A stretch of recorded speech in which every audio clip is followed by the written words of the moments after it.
Chemistry book 2 chapter number 1। Last lecture के अंदर हम लोग मेल्टिंग और बॉइलिंग पॉइंट के प्रोडक्ट ट्रेंड्स को डिस्कस कर रहे थे। मेल्टिंग एंड बॉइलिंग पॉइंट्स हमने देखा था कि ये क्या होते हैं और हमने फिर ये डिस्कस किया था कि ये ग्रुप और पीरियड में कैसे चेंज होते हैं, पीरियोडिक ट्रेंड्स।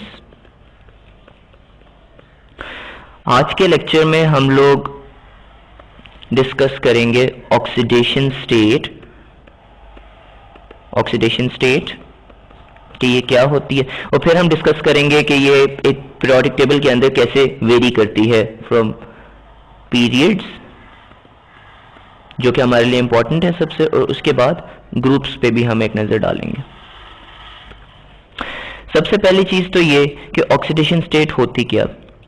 ऑक्सीडेशन स्टेट को हम यूं डिफाइन करते हैं कि सिंपली ये चार्ज होता है। ऑक्सीडेशन स्टेट इज चार्ज जो कि किसी एटम के ऊपर आता है, और कब आता है, जब वो किसी कंपाउंड के अंदर होता है। Oxidation state is the charge जो कि कोई एटम होल्ड करता है when an atom is bonded in a compound. तो उस वक्त उसके ऊपर जो चार्ज वो कैरी करता है उसको हम ऑक्सीडेशन स्टेट कहते हैं। और वो चार्ज वो कैसे कैरी करता है, चार्ज वो या तो इलेक्ट्रॉन्स को एक्सेप्ट कर रहा होगा या वो लूज कर रहा होगा। बल्कि इससे पहले हम एक और चीज डिस्कस कर लेते हैं कि ऑक्सीडेशन स्टेट जो है ये दो किस्म पे हम लोग डिफाइन करते हैं। फर्स्ट जो होती है ऑक्सीडेशन स्टेट, ऑक्सीडेशन स्टेट, ये फर्स्ट कैटेगरी हम लोग इसकी कर लेते हैं आयनिक कंपाउंड्स की। अब आयनिक कंपाउंड्स क्या होते हैं ये आपको काफी वेल नोन है और पिछले लेक्चर्स में भी हम लोग डिटेल्स में इनको देख चुके हैं। आयनिक कंपाउंड्स वो होते हैं जो शेयरिंग ऑफ इलेक्ट्रॉन्स जिनके अंदर हो रही होती है, शेयरिंग तो कोवेलेंट के अंदर हो रही होती है। आयनिक कंपाउंड्स हमारे पास वो होते हैं जिनके अंदर ट्रांसफर ऑफ इलेक्ट्रॉन्स हो रहा होता है और कोवेलेंट के अंदर शेयरिंग ऑफ इलेक्ट्रॉन्स हो रही होती है। अब होता ये है आयनिक कंपाउंड्स के अंदर कि जब आपके पास ट्रांसफर हो रहा होता है, फॉर एग्जांपल हम एग्जांपल ले लेते हैं कैल्शियम क्लोराइड की। अब कैल्शियम क्लोराइड का फॉर्मूला है CaCl2, ठीक है। इसमें बेसिकली हो यूं रहा होता है कि आपका ये जो फर्स्ट कैल्शियम का एटम है ये 2 इलेक्ट्रॉन्स दे रहा होता है और क्लोरीन का हर एटम एक एक इलेक्ट्रॉन ले रहा होता है, ठीक है। तो टोटल हमारे पास 2 क्लोरीन के एटम्स होते हैं जो 2 इन इलेक्ट्रॉन्स को ले लेते हैं, ठीक है।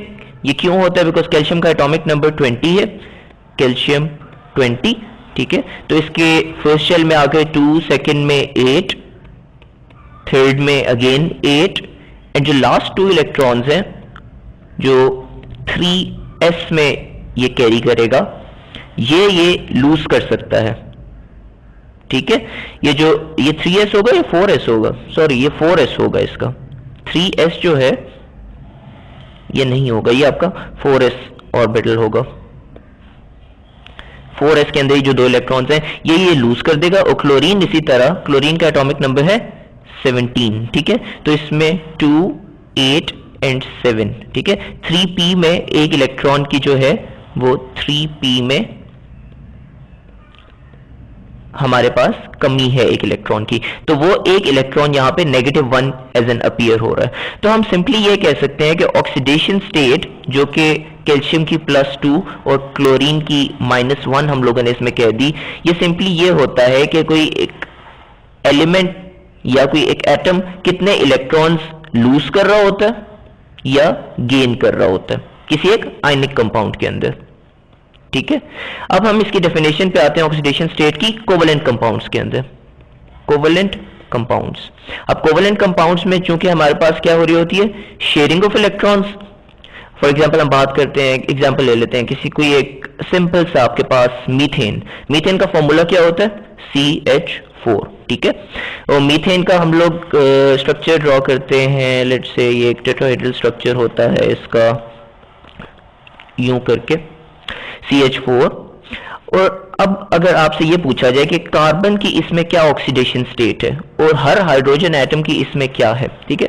तो एक कोवेलेंट कंपाउंड के अंदर ये बहुत मुश्किल होता है डिसाइड करना कि कौन इलेक्ट्रॉन दे रहा है और कौन ले रहा है, बिकॉज इसमें तो शेयरिंग हो रही होती है, शेयरिंग है ना। सो इसमें लूज या गेन तो है ही नहीं, तो फिर आप इसमें ये कहते हो कि जितने कोवलेंट बॉन्ड्स कोई एक एटम बनाता है वो उसका ऑक्सीडेशन स्टेट होता है। फॉर एग्जांपल कार्बन की ऑक्सीडेशन स्टेट होगी 4, हाइड्रोजन की ऑक्सीडेशन स्टेट होगी 1। अब इनका साइन कैसे हम डिटरमिन करेंगे? साइन हम इनका डिटरमिन करेंगे on the basis of electronegativity. और इलेक्ट्रोनेगेटिविटी क्या होती है, इस पर पूरा हम लोग ट्रेंड्स भी इसके देख चुके हैं और इसकी काफी डिटेल्स में हम लोग जा चुके हैं अपने प्रीवियस लेक्चर्स के अंदर। सो आप 3-4 लेक्चर्स पीछे जाके इसकी डिटेल सारी देख सकते हो, इलेक्ट्रोनेगेटिविटी क्या होती है और ये कैसे पीरियोडिक टेबल में वेरी करती है। ठीक है, तो हम लोग अब चूंकि अब हमने ये देखना है कि कार्बन ज्यादा इलेक्ट्रोनेगेटिव है या हाइड्रोजन ज्यादा इलेक्ट्रोनेगेटिव है। इस टेबल में आप लोग देख सकते हो कि हम लोग बात कर रहे हैं किस एलिमेंट की, सी कार्बन और हाइड्रोजन की। अब कार्बन का हमारे पास क्या, यहाँ पे कार्बन कहाँ पे है, ये, और हमारे पास हाइड्रोजन कहाँ पे है, ये, और ये नीचे इनकी इलेक्ट्रोनेगेटिविटी की वैल्यूज लिखी हुई। तो किसकी इलेक्ट्रोनेगेटिविटी ज्यादा है, कार्बन की, यानी carbon is more electronegative than hydrogen. इसका मतलब है वो जो शेयर्ड पेयर ऑफ इलेक्ट्रॉन होगा वो कार्बन की तरफ ज्यादा अट्रैक्ट हो रहा होगा। सो इनफैक्ट अब जो कार्बन का यहाँ पे हम चार्ज लिखेंगे, ऑक्सीडेशन स्टेट लिखेंगे, वो हम -4 लिखेंगे, और ये जो हम हाइड्रोजन का लिखेंगे ये हम +1 लिखेंगे। ठीक है, जो ज्यादा इलेक्ट्रोनेगेटिव होगा उसको हम नेगेटिव साइन दे देंगे। इसी तरह हम एक और एग्जांपल देख लेते हैं। हम एग्जांपल देखते हैं टिन क्लोराइड की या स्टेनम क्लोराइड, स्टेनम और Stenik chloride.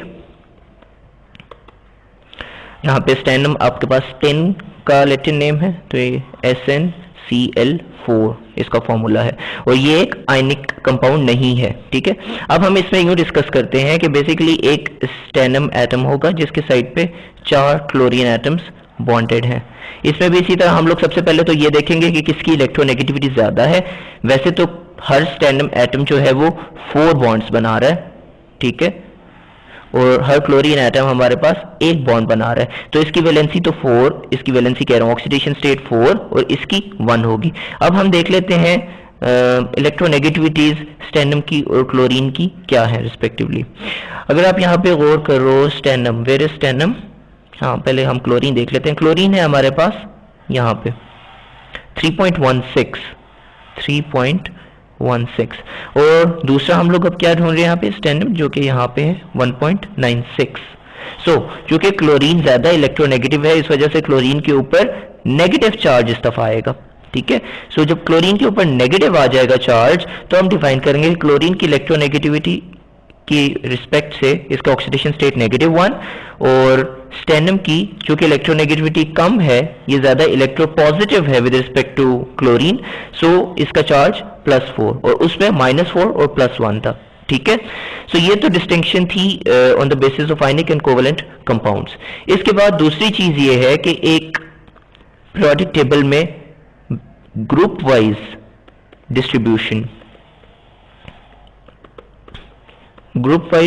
Distribution of oxidation numbers. ठीक है, अब ये बहुत इंटरेस्टिंग चीज है। आप लोग ये चीज पढ़ चुके हो कि पीरियोडिक टेबल के अंदर जो किसी एटम का, किसी एलिमेंट का ग्रुप नंबर होता है, उसके अंदर उतने ही वैलेंस इलेक्ट्रॉन्स होते हैं। ठीक है, फॉर एग्जांपल इस हाइड्रोजन वाली लाइन के अंदर 1A के अंदर 1 वैलेंस इलेक्ट्रॉन, बेरिलियम वाली लाइन, इस लाइन के अंदर 2A के अंदर 2, इसके अंदर 3, 4, तो 1, 2, 3 और 4 रिस्पेक्टिवली इनके अंदर वैलेंस शेल के अंदर इलेक्ट्रॉन्स होंगे। तो ये जब किसी कंपाउंड के अंदर अपीयर होते हैं तो अमूमन क्या होता है कि ये इन इलेक्ट्रॉन्स को लूज कर देते हैं, इन इलेक्ट्रॉन्स को लूज करते हैं और बॉन्ड बनाते हैं। और चूंकि ये आपके पीरियोडिक टेबल की जो लेफ्ट साइड के एलिमेंट्स हैं, ये ज्यादा, ये जो इस साइड का है पार्ट, इलेक्ट्रो पॉजिटिव होता है। ठीक है, और जो आपके राइट साइड के एलिमेंट्स हैं ये इलेक्ट्रो नेगेटिव होते हैं ज्यादा। ठीक है, अब आपके राइट साइड वाले जो एलिमेंट्स हैं उन पे नेगेटिव चार्ज कैरी करते हैं, आपके जो लेफ्ट साइड वाले हैं, for example 1A, 2A, 3A, 4A, ये आपके इलेक्ट्रो पॉजिटिव हैं with respect to these last 3-4 lines. तो अब होता ये है कि एक हाइड्रोजन वाली जो 1A पूरी लाइन है, ये ऑक्सीडेशन स्टेट +1 कैरी करते हैं, जो नेक्स्ट है 2 है ये +2, जो नेक्स्ट लाइन है +3 और +4। ये बहुत ही सिंपल तरीका है मेमोराइज करने का ऑक्सीडेशन स्टेट्स की, ठीक है। तो आप इस पूरे ग्रुप के अंदर अगर हम वेरिएशन अब काउंट करें, इस पूरे ग्रुप के अंदर आपकी ऑक्सीडेशन स्टेट +1 ही रहेगी, ठीक है। आपकी ऑक्सीडेशन स्टेट 1A की हमेशा +1 होती है। तो ऑक्सीडेशन स्टेट का जो ट्रेंड है वो with in a group change नहीं करता। और इसी तरह ये जो ग्रुप है इसकी जो आपके पास ऑक्सीडेशन स्टेट है वो +2 ही रहेगी थ्रू आउट, ठीक है।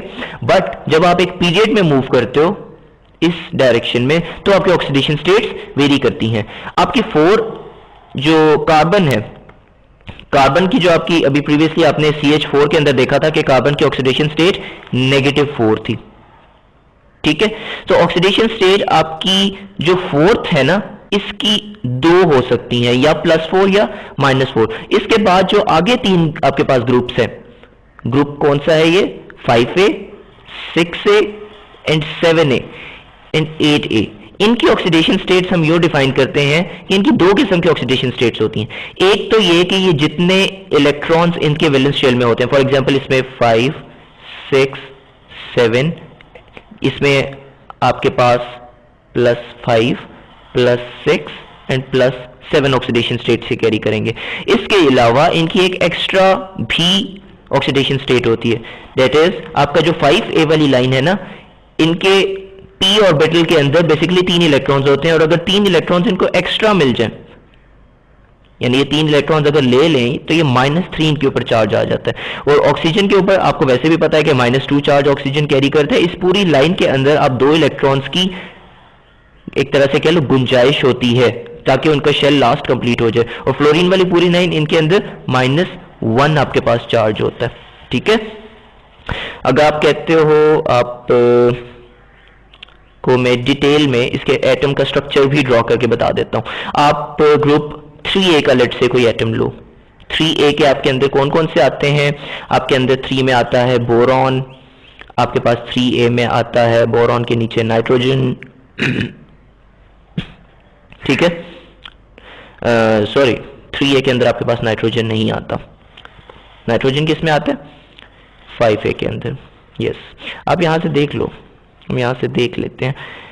3A की हम लोग बात करें, 3 में आपके पास आता है बोरॉन, और दूसरा आपके पास आता है एल्यूमिनियम, गैलियम। आप लेट से बात करते हैं हम लोग बोरॉन की और एल्यूमिनियम की। बोरॉन का एटॉमिक नंबर कितना है? 5, एल्यूमिनियम का 13। सो लेट से एल्यूमिनियम का मैं एटम ड्रॉ करता हूँ। न्यूक्लियस, फर्स्ट शेल जिसमें होंगे 2 इलेक्ट्रॉन्स, सेकंड शेल में आपके होंगे 8 इलेक्ट्रॉन्स, थर्ड शेल में आपके पास जो वैलेंस शेल होगा, ये मैं वैलेंस शेल ड्रॉ कर रहा हूं सिंपली, इसमें आपके पास 3 इलेक्ट्रॉन्स होंगे, ठीक है। अब जब ये बॉन्ड होगा एल्यूमिनियम किसी भी और एटम के साथ, ठीक है, यहां पे एक एटम A है, जब ये इसके साथ इनका बॉन्ड बनेगा, आयनिक हो या कोवेलेंट हो, तो बेसिकली ये एल्यूमिनियम एटम जो है ये या तो इन 3 इलेक्ट्रॉन्स को टोटली इसको ट्रांसफर कर देगा, या ये करेगा कि ये इसके साथ कोवेलेंट बॉन्ड्स बना के बैलेंस आउट हो जाएगा, ठीक है।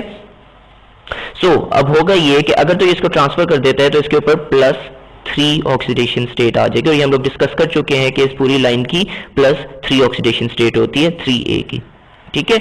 अब हम एक एटम लेते हैं लेट्स से ऑक्सीजन। ऑक्सीजन का एटॉमिक नंबर क्या है? 8। इसके फर्स्ट शेल में आ गए 2 इलेक्ट्रॉन्स, और सेकंड शेल में इसके आएंगे वैलेंस शेल जो आता है आपके पास 6 इलेक्ट्रॉन्स। ये ऑक्सीजन है, 2, 4 एंड 6। अब ऑक्सीजन जब कोई बॉन्ड बनाएगा किसी एक एटम के साथ, तो ऑक्सीजन जो है वो या तो इन 6 के 6 इलेक्ट्रॉन्स को किसी को दे देगा, या वो ये करेगा कि वो 2 कोवेलेंट बॉन्ड्स बना के अपने 2 इलेक्ट्रॉन्स की जो उसके अंदर आप कह लो कि कैपेसिटी है होल्ड करने की, मजीद शेल कंप्लीट करने के लिए, वो 2 इलेक्ट्रॉन्स ले भी सकता है। सो बेसिकली ये या तो -2 चार्ज कैरी करेगा या +6 चार्ज कैरी करेगा, ठीक है। एंड ऑक्सीजन ही वाली लाइन में अगर आप नीचे आते हो आपके पास आता है सल्फर। अब आपको पता है कि सल्फर का एक कंपाउंड है सल्फ्यूरिक एसिड। सल्फ्यूरिक एसिड में आपके पास हाइड्रोजन के ऊपर चार्ज होता है +1, और सल्फेट रेडिकल के ऊपर आपके चार्ज होता है -2, ठीक है। ऑक्सीजन के ऊपर आपको चार्ज वेल नोन है। ऑक्सीजन क्या चार्ज होल्ड करता है, -2, और 4 ऑक्सीजन का टोटल चार्ज कितना हो जाएगा, -8। ठीक है, तो यहां पे आपके पास -A चार्ज हो गया टोटल ऑक्सीजन का, और सल्फर के चार्ज को आप कर लो x, जो कि आपने डिटरमिन करना है। और आपके पास जो नेट चार्ज बन रहा है, नेट चार्ज जो बन रहा है वो -2 है। ठीक है, -2। सो बेसिकली आप कहोगे कि x - 8 is equal to -2, and x यहां से आप डिटरमिन कर सकते हो 8 - 2 विच इज 6 + 6। तो सल्फर यहां पे 6 इलेक्ट्रॉन्स देने की टेंडेंसी रख रहा है, और 4 ऑक्सीजन 2-2 इलेक्ट्रॉन्स लेने की टेंडेंसी रखते हैं। तो बेसिकली आपके पास 3 इलेक्ट्रॉन्स, 3 ऑक्सीजन के एटम्स जो हैं वो टोटली बैलेंस हो जाएंगे सल्फर से, यानी S + 6 and O - 6 totally balance हो जाएंगे, और एक एक्स्ट्रा ऑक्सीजन का atom net charge sulphate radical को -2 देगा। ठीक है, तो ये आपको एग्जांपल बताने का मकसद कि सल्फर का यहां पे चार्ज +6 हो रहा है। ठीक है, आज के टॉपिक को हम एंड करेंगे, बल्कि एक एक्स्ट्रा चीज आपको बताया ना, नोबल गैसेस जो होती हैं आपके पास, नोबल गैसेस, ये जो ग्रुप 8A होता है आपके पास, इनके आपके जो लास्ट शेल्स होते हैं वो चूंकि कंप्लीट होते हैं, तो ना तो ये देने की टेंडेंसी रखते हैं ना एक्सेप्ट करने की, तो इनके हमारे पास 0 ऑक्सीडेशन स्टेट। ठीक है, इसके बाद एक और चीज होता है आपके पास ट्रांजिशन एलिमेंट्स। ट्रांजिशन एलिमेंट्स जो हैं इनकी आपके पास एक से ज्यादा ट्रांजिशन एलिमेंट्स है, ट्रांजिशन मेटल्स।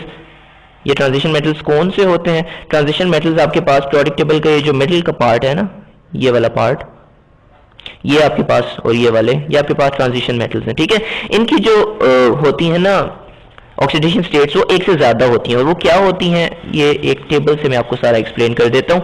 ये ऑक्सीडेशन स्टेट्स हैं, फॉर एग्जाम्पल आप बात कर रहे हो कौन से पीरियड की, ये कौन सा पीरियड आपके पास, स्कैंडियम, टाइटेनियम, वनेडियम, क्रोमियम, ये आपके पास है 4th पीरियड। ठीक है, 4th पीरियड का ये आपके पास चल रहा है ट्रेंड। 4th पीरियड में एटॉमिक नंबर 21, 22, 23, 24 एक एक वेरी कर रहा है। अगर आप नोट करो यहां पे ये इनका स्ट्रक्चर ड्रॉ हुआ है, इलेक्ट्रॉनिक कॉन्फ़िगरेशन, 4s तो इसका फील्ड है, जो 4s के बाद एक इलेक्ट्रॉन एक्स्ट्रा आता है ना, 4s जो फिल्ड होता है वो तो आपके पास कैल्शियम पे हो जाता है। कैल्शियम इससे स्कैंडियम से पिछला एलिमेंट होता है कैल्शियम, जिसका एटॉमिक नंबर है 20, और उसमें 4s तक सारे फिल्ड होते हैं। जब 4s से अलावा एक एक्स्ट्रा इलेक्ट्रॉन आता है, अब वो 3d के अंदर आएगा, बिकॉज आप ऑफ प्रिंसिपल में देख चुके हो कि 4s के बाद नेक्स्ट एनर्जी लेवल होता है 3d। ठीक है, तो 4s के बाद 3d में एक इलेक्ट्रॉन चला जाएगा। अब होगा ये कि आपकी जो ऑक्सीडेशन स्टेट है इसकी वो +3 होगी, यानी ये 3 इलेक्ट्रॉन्स को देने की टेंडेंसी रखता है। आप अगर आज लेट से वनेडियम के ऊपर यहां पे +3 के साथ +2 भी एक मेंशन कर देते हैं, बिकॉज एक्चुअली ये 4s के 2 इलेक्ट्रॉन्स दे के भी पार्शियली स्टेबल हो जाएगा और कंप्लीटली स्टेबल हो जाएगा अगर ये तीनों इलेक्ट्रॉन्स दे देता है किसी को। ठीक है, इसके बाद आपके पास हो गया टाइटेनियम। टाइटेनियम इसी तरह या तो ये 2 इलेक्ट्रॉन्स देगा, या 3 दे देगा, या 4 दे देगा, तो +2, +3 एंड +4। इसी तरह ये जो नेक्स्ट वाला है आपके पास वनेडियम, ये या तो इन 2 को देके पार्शियली स्टेबल हो जाएगा, या फिर इन 2 इस एक को देके, या 4 को या 5 को, तो +2, +3, +4, +5। अब आप देख सकते हो एक चीज इसमें भी आपको कंफ्यूजिंग लग रही होगी इस स्टेज पे कि ये एलिमेंट्स इलेक्ट्रॉन्स जो हैं ये नेक्स्ट सब ऑर्बिटल के अंदर ही क्यों जा रहे हैं, यहीं पे क्यों नहीं आ रहे। इसकी रीजन होती है होन्स रूल, जिसकी डिटेल्स में मैं अभी नहीं जाऊंगा। इसकी जो डिटेल्स हैं, आपका पूरा ट्रांजिशन मेटल्स का एक पूरा चैप्टर होगा, चैप्टर नंबर 6, उसके अंदर हम डिटेल में डिस्कस करेंगे। तो just to give you an idea कि ऑक्सीडेशन स्टेट्स जो होती हैं वो एक से ज्यादा भी होती हैं। ठीक है, और जितना आप मिड पे आते जाते हो प्रोडक्ट टेबल पे, आपके ऑक्सीडेशन स्टेट्स से मैंगनीज की और आपके पास फिर आयरन की, इनकी सबसे ज्यादा होती हैं ऑक्सीडेशन स्टेट्स। ठीक है, यहाँ पे कम मेंशन्ड है, इससे भी ज्यादा होती हैं आपके पास। ठीक है, सो आपके जो ट्रांजिशन मेटल्स होते हैं इनकी वेरिएबल ऑक्सीडेशन स्टेट्स होती हैं। ठीक है, variable oxidation states,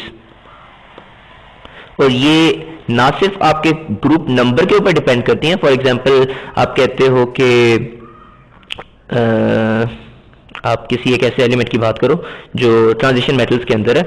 transition metals के अंदर आपके पास कॉपर की 1 आप कहते हो, कॉपर 1 से रिप्रेजेंट करते हैं, कॉपर 1 भी होता है और कॉपर 2 भी होता है आपके पास। कॉपर 1 जो होता है इसको हम कहते हैं क्यूप्रस, और कॉपर 2 आपके पास होता है क्यूपरिक। ठीक है, तो कॉपर 1 जो है, अगर हम अब इस टेबल पे जाके देखें, कॉपर का इस तरह से फिल हुआ हुआ होता है शेल। ठीक है, कॉपर या तो किसी एक इलेक्ट्रॉन को देके भी स्टेबल हो सकता है, या वहां से एक इलेक्ट्रॉन अगर यहां पे शिफ्ट हो जाता है, ठीक है, और यहां पे आपके पास एक अनस्टेबल बन जाता है, तो वो इन दो को देके भी स्टेबल हो सकता है। तो +2 एंड +1 ये दो कॉपर की वेरिएबल वैलेंसीज हो जाएंगी। ठीक है, और कॉपर अगर आप देखो, कॉपर कहां पे लाई करता है, कॉपर आपके पास यहां पे लाई करता है, और इसका नाम 1b है।